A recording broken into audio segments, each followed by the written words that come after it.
หลังจากที่เราเปิดบัญชีสำเร็จแล้วเนาะขั้นตอนนี้มันจะเป็นขั้นตอนในการผูกบัญชีกับ MT5 เพราะว่าการเทรดมันเขาจะเทรดผ่าน MT5 เด้เขาก็คลิกเข้าไปที่อีเมลเนาะอีเมลตัวล่าสุดนี่เลยเนาะทุกคนเนาะหลังจากที่เราเปิดบัญชีเนาะคลิกไปอีเมลตัวล่าสุดแล้วมันจะมีข้อมูลในอย่างต่างๆนะจะมีเซิร์ฟเวอร์จะมีเลขบัญชีที่ว่ามันส่งมาให้เขาก็คัดลอกเอาข้อมูลเหล่านี้ไปวางใส่ใน MT5 ได้เลยเนาะคัดลอกไปเนาะเขาจะคลิกแล้วก็ลากไปคัดลอก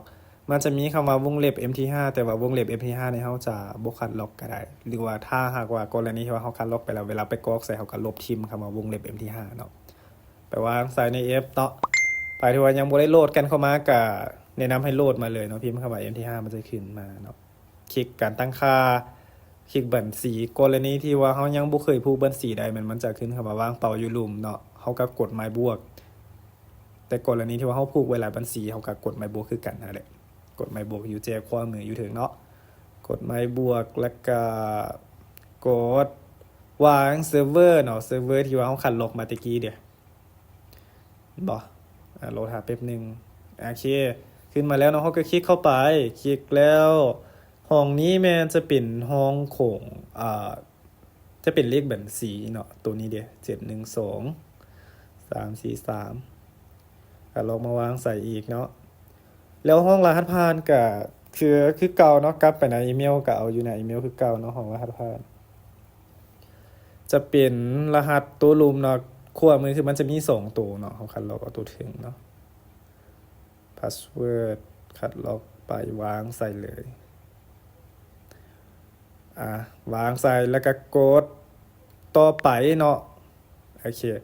ขั้นตอนนี้แม่นเฮาผูกสำเร็จแล้วเนาะแต่ว่าเงินเฮายังบ่ได้ฝากเงินเข้าเด้แล้วก็โบนัสมันก็ยังบ่ได้หันนะมันก็ขึ้นคำว่า0แบบนี้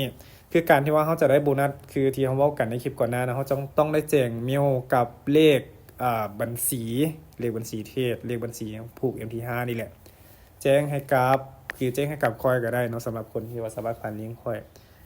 อันนี้จะเป็นการเข้าเบิ่งกราฟเนาะเข้าเบิ่งกราฟ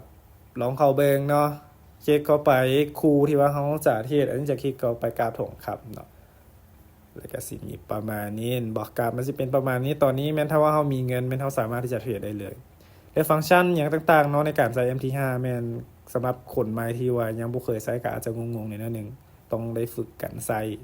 ประมาณนึงเลยทุกคนคือเมนูด้านเทิงอยู่เจ๊ขวามือขนาดจะเป็นเมนูการเข้าออกออเดอร์เนาะสิมาตัวอย่างการใช้ให้ทุกคนเนาะส่วนปุ่มนี้เนาะปุ่มที่มีเลขนะ 0.01 จะเป็นขนาดของการออกออเดอร์เฮาจะกด